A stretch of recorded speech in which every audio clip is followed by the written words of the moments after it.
Great, good morning everyone. Teman-teman, hari ini saya ingin berbicara dengan sangat jujur ya. Mengapa banyak orang Kristen begitu berani bicara tentang bisnis, bicara politik, bicara kesehatan, hobi, bahkan drama kehidupan orang lain. Tapi begitu sulit membuka mulut untuk bicara tentang Yesus. Mengapa kita mudah upload makanan, selfie, liburan, aktivitas sehari-hari, tapi malu mengupload kesaksian tentang kebaikan Tuhan? Teman-teman, bukankah kita ini umat yang ditebus dengan darah yang mahal? Ya, alright, teman-teman, hari ini temanya adalah Don't let the blood of Christ be shed in vain. Jangan biarkan darah Kristus tercurah sia-sia. Ya, teman-teman. Ya, saya baru saja mengalami satu pengalaman yang sangat menegur hati saya ya, ketika saya dirawat di rumah sakit baru-baru ini tanggal 19 sampai 22 Mei. Tubuh saya sedang lemah. Nafas saya pendek. Kalau bicara terlalu panjang saya bisa ngos-ngosan, terengah-engah. Tapi di tengah kondisi itu Tuhan seperti berkata di dalam hati saya, kalau bukan sekarang, kapan lagi engkau mau bersaksi? Nah, di ruang rawat inap suatu rumah sakit ya, saya mulai membangun hubungan dengan teman-teman sekamar. Tidak mudah memang. Kadang sedang bicara, nafas saya habis. Kadang harus berhenti karena suster datang. Kadang ada keluarga pasien yang datang berkunjung. Bahkan istri saya berkali-kali mengingatkan, jangan terlalu banyak bicara. Nanti nafasmu habis. Dan saya tahu itu adalah nasihat yang benar. Tapi di sisi lain saya sadar ada jiwa-jiwa yang sedang Tuhan taruh di depan mata saya. Saya belajar satu hal, memberitakan Injil bukan soal punya kondisi yang sempurna, tapi soal hati yang mau dipakai Tuhan. Kadang kita berkata, nanti saja kalau saya lebih siap. Nanti saja kalau saya sudah lebih pintar soal Alkitab. Nanti saja kalau hidup saya sudah lebih rohani. Padahal bisa jadi nanti itu tidak pernah datang. Teman-teman yang terkasih, iblis tidak terlalu takut kepada orang-orang Kristen yang hanya rajin datang ibadah.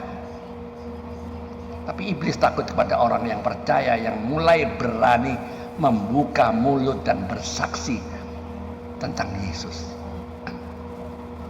Teman-teman yang terkasih, firman Tuhan berkata di Roma 1 ayat 16 ya, sebab aku mempunyai keyakinan yang kokoh dalam Injil, karena Injil adalah kekuatan Allah yang menyelamatkan setiap orang yang percaya. Pertama-tama orang Yahudi, tapi juga orang Yunani. Teman-teman, Rasul Paulus berkata, aku tidak malu terhadap Injil.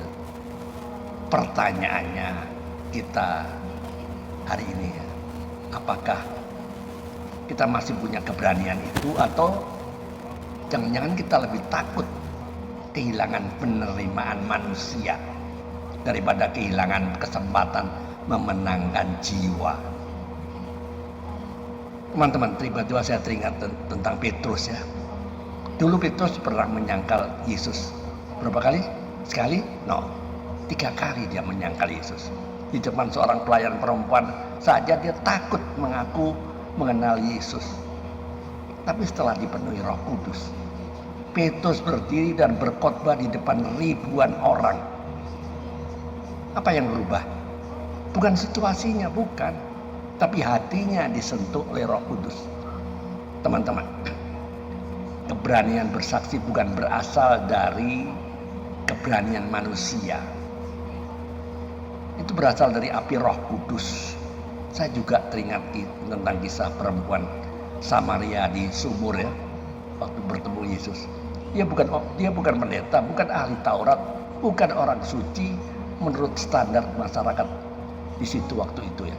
Tapi setelah bertemu Yesus, dia pulang ke kotanya dan berkata, ayo lihat, ada seorang yang mengatakan kepadaku segala sesuatu yang telah kuperbuat. Dan Alkitab mencatat banyak orang menjadi percaya karena kesaksian perempuan itu. Lihat, Tuhan tidak mencari orang yang sempurna, teman-teman. Tuhan mencari orang yang mau membuka mulut dan tidak mingkem. Hari ini banyak orang Kristen yang ingin dipakai Tuhan secara besar, tapi malu bersaksi secara sederhana. Padahal mungkin satu kalimat kesaksian Anda bisa menjadi jawaban doa bagi seseorang yang hampir menyerah hidupnya. Mungkin ada orang yang sedang depresi, sedang kehilangan harapan, sedang kecewa kepada Tuhan. Dan Tuhan ingin memakai mulut Anda untuk menguatkan dia. Tapi masalahnya kita yang terlalu takut ditolak, takut dianggap fanatik, takut kehilangan teman, takut dibenci. Teman-teman yang terkasih, Yesus rela mati untuk kita di kayu salib. Mengapa kita malu mengakui dia di depan manusia? Karena firman Tuhan berkata, tapi kamu akan menerima kuasa kalau Roh Kudus turun ke atas kamu, dan kamu akan menjadi saksiku. Kisah 1 ayat 8. Perhatikan, Tuhan tidak berkata mungkin menjadi saksi, enggak. Tapi kamu akan menjadi saksiku. Akhirnya setiap orang percaya dipanggil untuk bersaksi. Bukan hanya pendeta, bukan hanya penginjil, bukan hanya hamba Tuhan, tapi semua anak-anak Tuhan. Hari ini saya ingin mengajak kita semua untuk merenung bersama-sama ya. Jangan sampai darah Kristus yang mahal hanya berhenti menjadi cerita keselamatan pribadi. Mari responi kasih Kristus dengan hidup yang berani bersaksi, karena dunia tidak membutuhkan orang Kristen yang hanya diem, yang hanya mingkem, yang hanya tutup mulut. Dunia membutuhkan terang.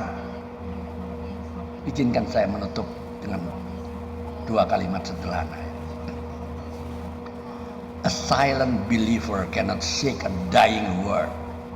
Orang percaya yang diam tidak akan mengguncang dunia yang sedang sekarat. If Jesus was not ashamed of the cross, we should not be ashamed of the gospel. Jika Yesus tidak malu terhadap salib, kita pun tidak boleh malu terhadap Injil. Teman-teman, tolong jawab pertanyaan saya ya. Kapan terakhir kali Anda secara sengaja menceritakan kebaikan Tuhan kepada seseorang? 2. Apakah ketakutan kepada manusia lebih besar daripada rasa syukur kita kepada Kristus?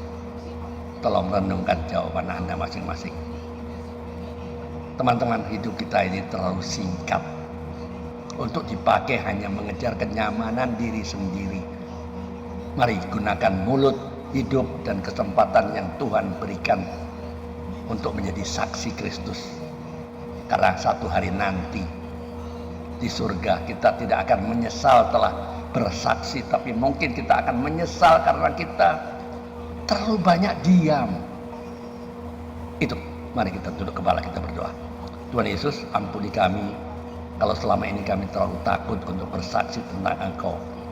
Penuhi kami dengan Roh Kudus-Mu dan berikan keberanian untuk membuka mulut, memberitakan kasih-Mu. Pakailah hidup kami menjadi terang di tengah dunia ini. Di dalam nama Yesus kami berdoa dan mengucap syukur. Amin. Teman-teman, kalau konten video ini memberkati saudara, jangan lupa komen, like, and subscribe. Bagikan kepada orang lain supaya lebih banyak jiwa yang dikuatkan dan dipulihkan oleh firman Tuhan. Ayo mikir. Tuhan Yesus memberkati. Amin.